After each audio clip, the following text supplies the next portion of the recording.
It is said that behind a successful man there must be a good woman. However, he is different. He is a successful man with an even more successful woman behind him, and there are many halos on his wife, the most dazzling of which is the first Chinese empress.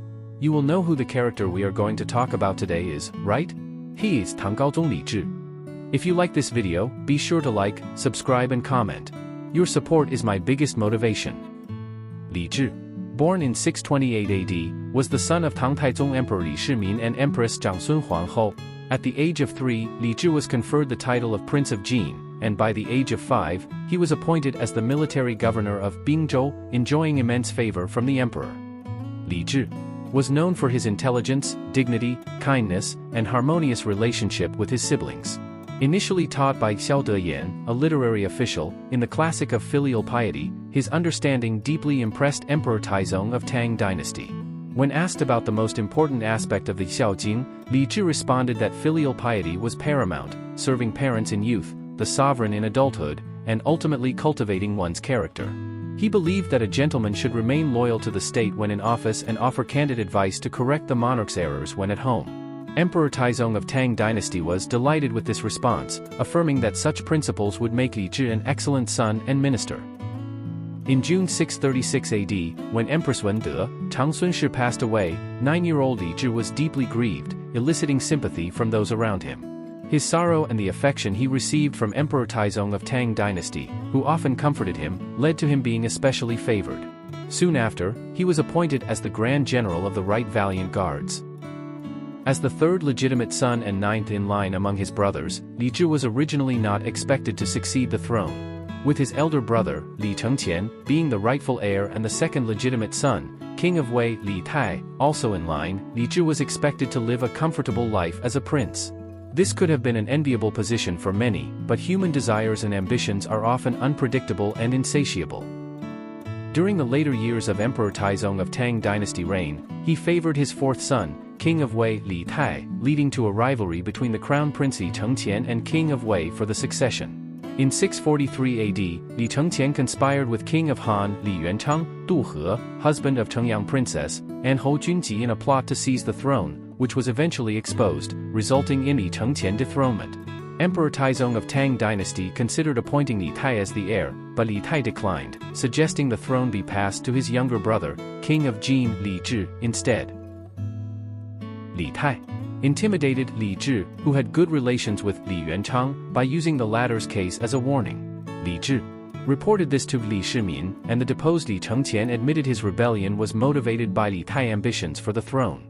Consequently, Li Shimin, with Li Zhi at his side, appeared in the 2E hall in front of officials like Zhang Sun Wuji, Fang Xuanling, and Li Ji, threatening to commit suicide over the strife for succession among his sons and brothers. Zhang Sun Wuji and others intervened, suggesting that Li Zhi could be appointed as the heir. On April 7 of the same year, Emperor Taizong of Tang Dynasty personally decreed Li Zhi as the crown prince at the Chengtianma. Emperor Taizong of Tang Dynasty often had Li Zhi attend court sessions, observing his decision-making in various state affairs and sometimes participating in discussions. Li Zhi's capabilities were frequently praised by Emperor Taizong of Tang Dynasty. In 644 AD, Emperor Taizong of Tang planned a campaign against Gao Goli and ordered Li Zhi to stay behind in Dingzhou. As Emperor Taizong of Tang finalized the date for the expedition, Li Zhi, visibly distressed and crying, requested to have a fast horse courier system to relay his daily activities and border situation reports, which Emperor Taizong of Tang agreed to. This marked the beginning of the use of fast horse couriers for imperial communications. When Emperor Taizong of Tang triumphantly returned, Li Zhi accompanied him to Bingzhou. During this time, Emperor Taizong of Tang developed a severe abscess, and Li Zhi personally sucked out the pus and followed his father on foot for several days. In 649 AD, Emperor Taizong of Tang passed away, and 21-year-old Li Zhi ascended the throne, deeply considering his parents' foresight and planning. Before his death, Li Shimin entrusted ministers like Zhang Sun Wuji and Chu Suiliang to assist Li Zhi, who held them in high regard. While still the crown prince, Li Zhi had a secret affair with Wu Zetian, who was 4 years his senior and a concubine of Emperor Taizong of Tang. After Emperor Taizong of Tang death, Wu Zetian, following Tang court customs, entered Ganye Si and became a Buddhist nun. In May 650 AD, during a memorial visit to the temple, Emperor Gaozong of Tang Li Zhi encountered Wu Zetian again, and they rekindled their relationship. By May 651 AD, when Li Zhi mourning period ended, Wu Zetian re-entered the palace. The following year, she was appointed as a second-rank Zhao Yi. Knowing Empress Wang's intentions, Wu Zetian showed utmost humility and compliance towards her, earning continuous praise from the empress in front of Emperor Gaozong of Tang, which further increased his affection for Wu Zetian. This favor provided Wu Zetian with opportunities to rise in rank.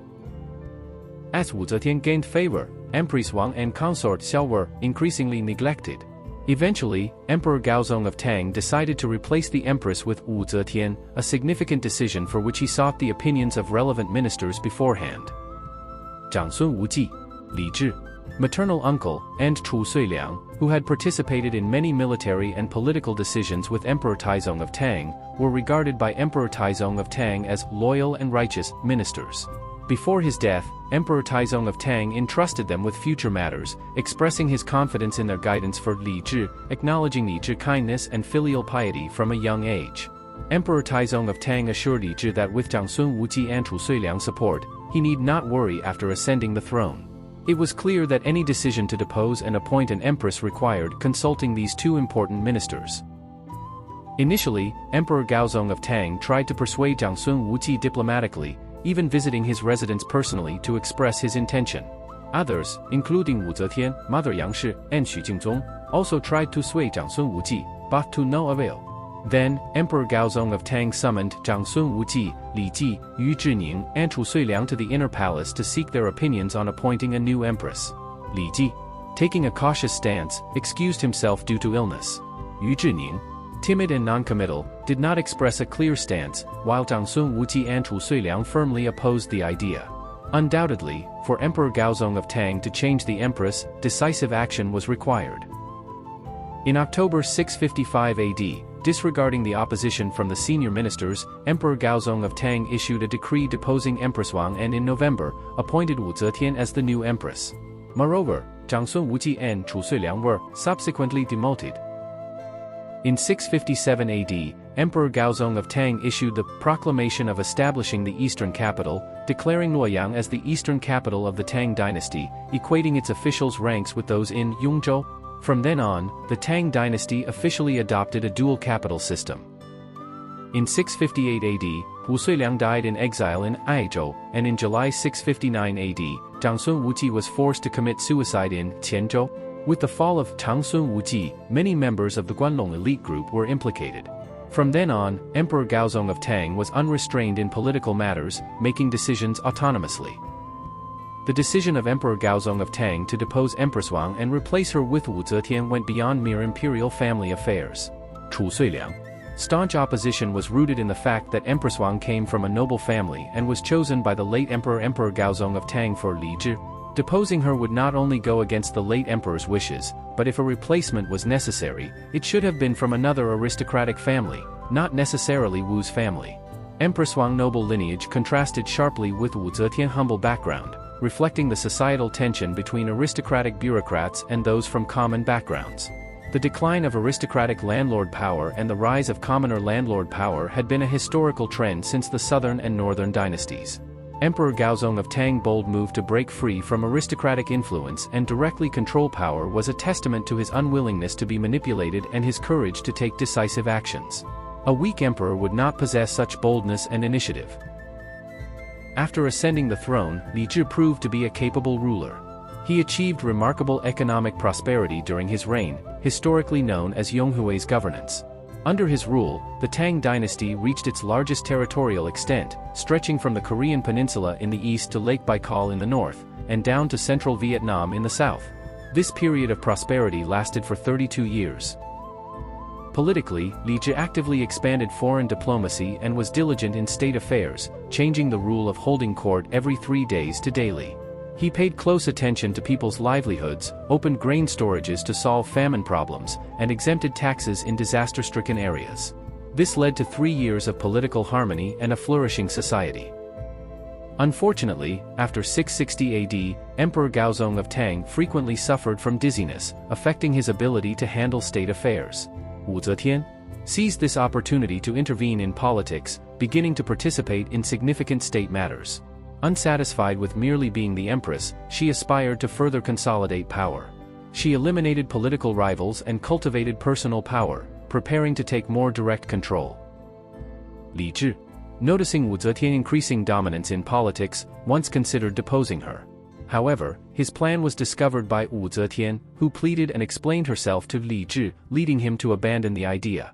But Shang Guanyi, who assisted Li Zhi in drafting the decree, was executed along with his family. After this incident, Li Zhi could no longer suppress Wu Zetian's influence.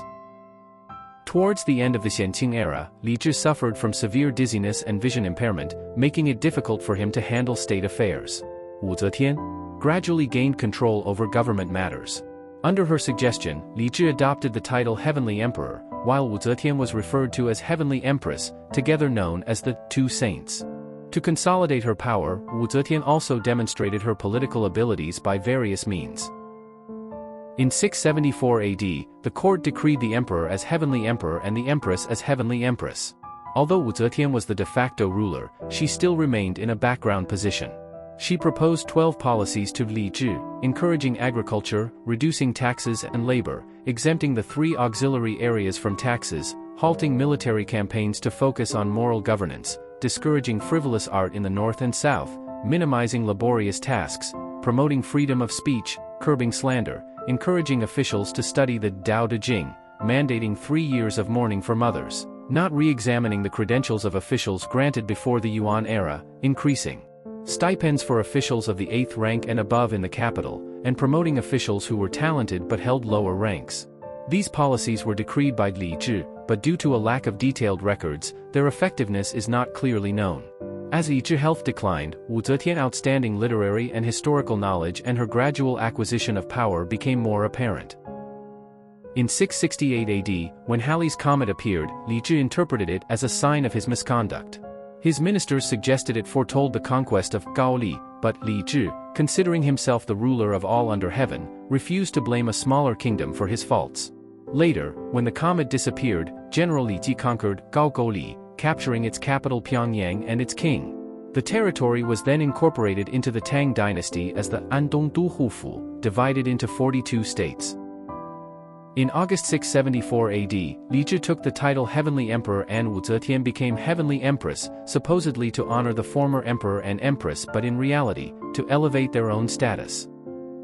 By 675 AD, Li Zhi's condition worsened, and discussions began about Wu Zetian taking regency. Chancellor Hao Chujun objected, saying that the realm of Emperor Gaozong of Tang and Emperor Taizong of Tang should not be entrusted to anyone other than their descendants. This temporarily halted the discussion. After learning of the discussions about her regency, Wu Zetian summoned scholars to compile works like biographies of notable women, guidance for officials, new admonitions for officials, and book of music, totaling over 1,000 volumes. She also secretly ordered involvement in the decisions of officials, thereby diluting the power of the chancellors. Although Li Zhi consulted with Wu Zetian on state affairs, he still held real power. During his reign, supporters of Wu Zetian like Yifu and Xu Jingzong fell from grace, while her political rivals and their families were appointed as ministers. Even Wang Fangyi, a relative of the deposed Empress Wang, was employed. Li Zhi drafted internal instructions and admonitions to the imperial relatives to restrain the influence of Wu Zetian family, against which she could do little. In 683 AD, Li Zhi visited the Fengtian Palace. After Wu Zetian Fengshan sacrifices at Mount Tai, she advised Li Zhi to perform similar rituals at Mount Song, which he had to cancel due to illness. Soon after, he instructed Crown Prince Yixian to handle state affairs, appointing Pei Yan, Liu Qixian, and Guo Zhengyi to assist in the Eastern Palace. Li Zhi returned to the eastern capital Luoyang and became seriously ill, making it impossible for ministers to meet him. In December of the same year, Li Zhi planned to announce a general amnesty but couldn't mount a horse due to breathing difficulties. He summoned the public in front of the palace to read the amnesty decree. On December 27, he died in the Zhengguan Hall of the Ziwei Gong at the age of 56. His last decree stated, for 7 days, remain in the coffin, with the crown prince ascending the throne in front of it. Be frugal in the tomb's construction. For important matters of the state that are indecisive, consult the Empress Dowager. He was posthumously titled Tianhuang Dadi and honored as Gaozong. On August 11, 684 AD, he was buried in Qianli. Reflecting on Li Zhi's life, he ascended to the throne without contention and, despite his high position, remained deeply concerned for his people. He suppressed the Guanlong aristocracy, perfected the imperial examination system, promoted the Han family, and initiated the prosperous the reign of everlasting light. He actively expanded the Tang Dynasty's territory to its peak. As an underestimated emperor, his kindness was misconstrued as weakness, and his respect for his wife was seen as incompetence. If you enjoyed this video, please like, comment, and subscribe. Your support is my motivation for updating. Thank you for watching, and see you in the next video.